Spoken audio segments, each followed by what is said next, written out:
Okay, заберу. Я поставлю. Бачите, навіть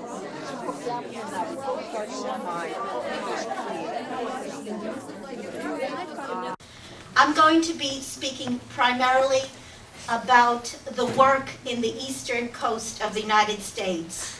I know in Chicago there is a whole foundation that deals with the Holodomor, but I will be speaking about the work on New York area.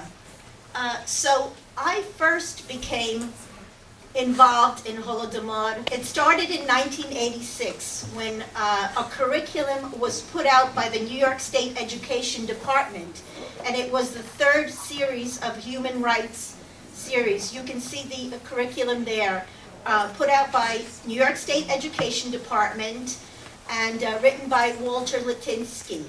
And that set the precedent for having Holodomor in the schools. At that time we called it the famine.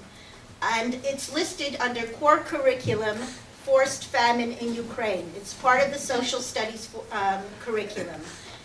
And then in 1993, when it was the 60th anniversary, I contacted the superintendent of our Yonkers school district, which is the 4th largest school district in New York State, and showed them this, and they put out a whole curriculum based on the one done in New York. And in 2007, we got together a group of interested individuals, and it was basically a grassroots movement, a small group of individuals. We would meet at my house every month and brainstorm ideas of what to do, how to put this into the curriculum. First thing that we decided to do was we decided to write to the New York State Education Department, ask them to include the Holodomor into the curriculum.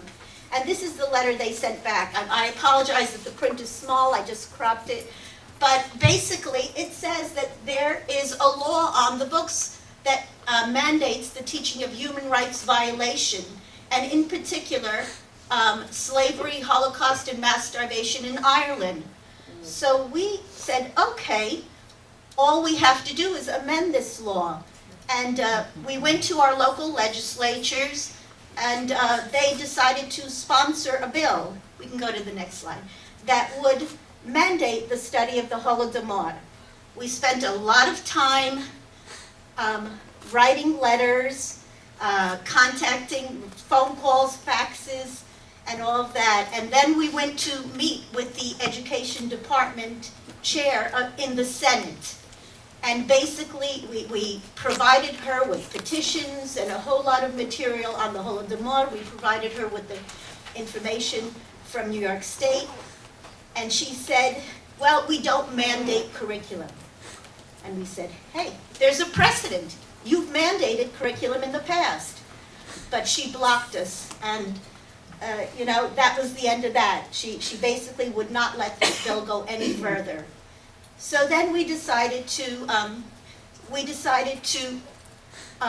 go the educational route, and we met with the superintendent of Yonkers schools. They were very receptive to us, and we asked them if we could organize a workshop for social studies teachers.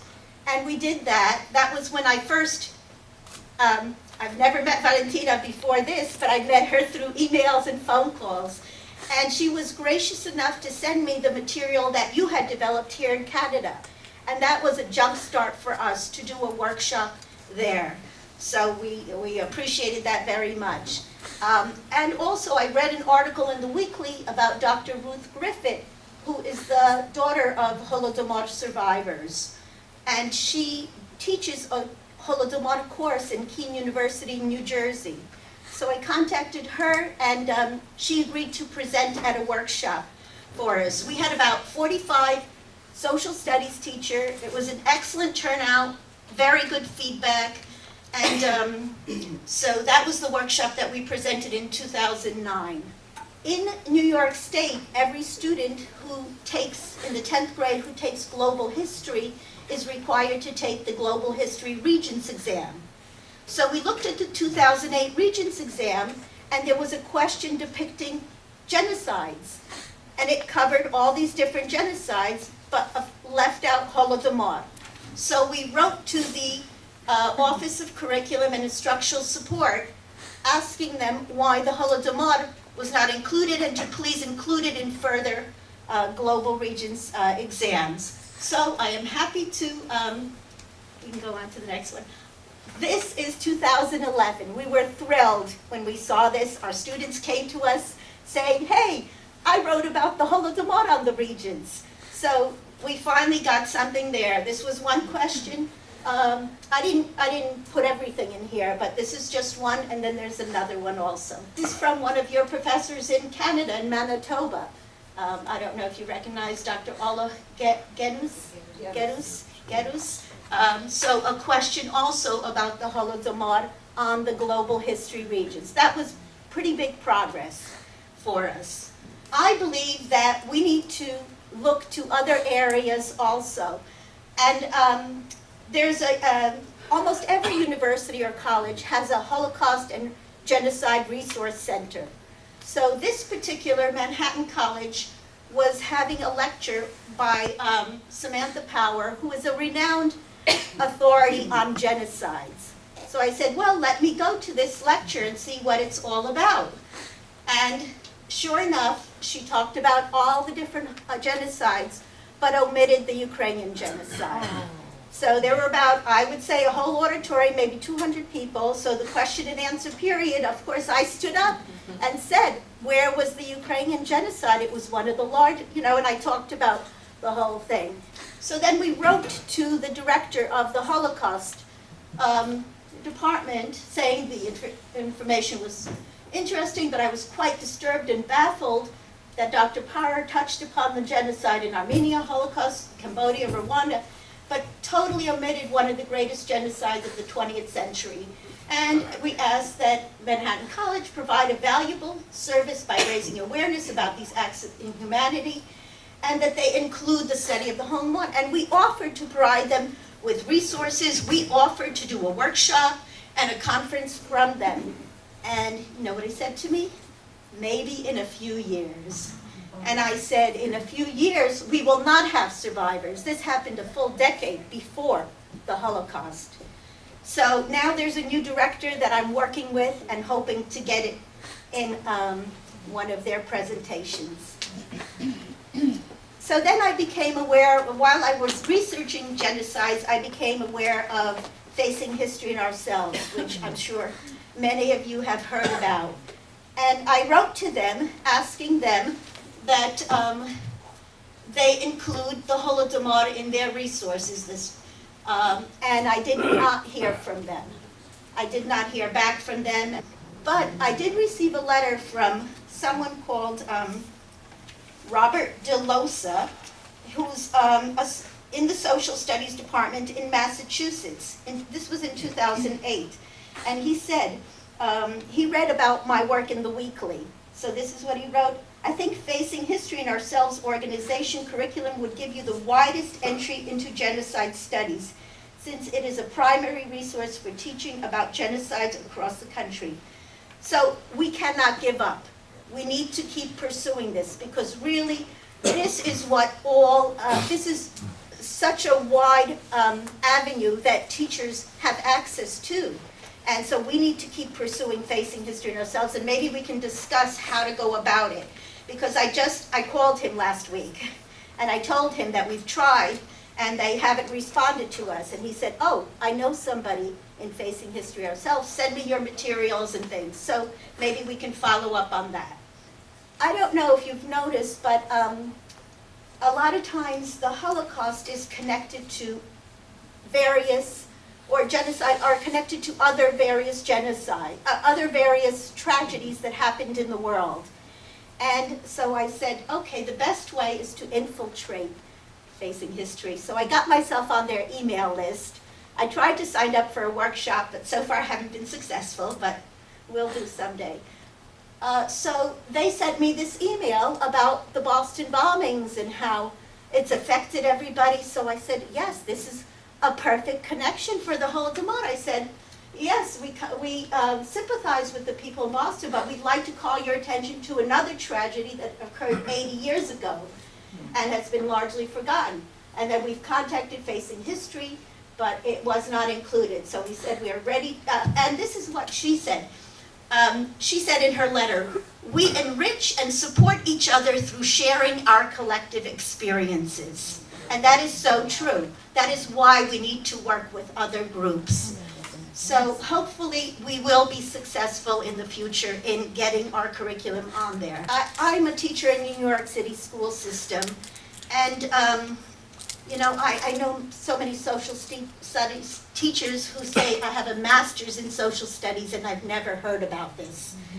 And this is what got me started, in raising awareness. So as an educator, I know teachers need something really quick, easy, and all. And I worked with my mother to develop this PowerPoint and addendum, which if any of you, want, I can give you electronic copies. But we've used it quite a bit presenting, and it's really easy and it's effective, and I think it's, visually engaging. So we also contacted the Social Studies Department in Yonkers School District again this past year, and we presented a workshop, Learning from the Past, Holodomor, Famine Genocide in Ukraine. We presented that in February, and we were asked to return and present another one in April because they had too many people signed up and couldn't accommodate everybody, so that was a nice thing. And we used our PowerPoint presentation. And I have to say that the teachers that were there, only one teacher had been teaching about it, and she had been at our 2008 workshop. That's how she knew about the Holodomor. Another teacher said, "One of my students wrote about it in his papers, and that's how he knew about the Holodomor." So we really need to work at making our own students aware of this, and they can use this as their research projects, as their research papers. And also, I want to say Lana also presented at the Regional Northeast Conference in Massachusetts, 2 conferences last year and 1 this year. So this is just, Mikola Punediluk wrote Burjuika, which is a little novella about a boy who lives through the Holodomor, and this has been translated by my mother. So I just wanted to put that out there.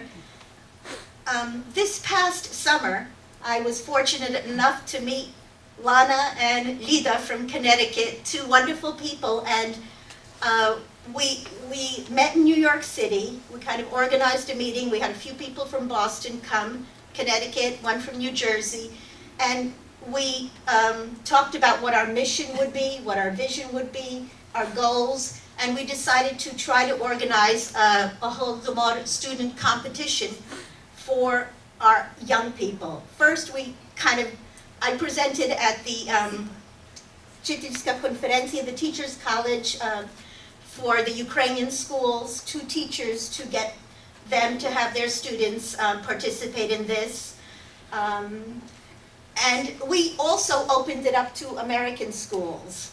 So certain schools we contacted. I don't know how successful we will be, but this is the first time that we've organized something like this. So I know Canada has organized it in the past, and we'll be picking your brains.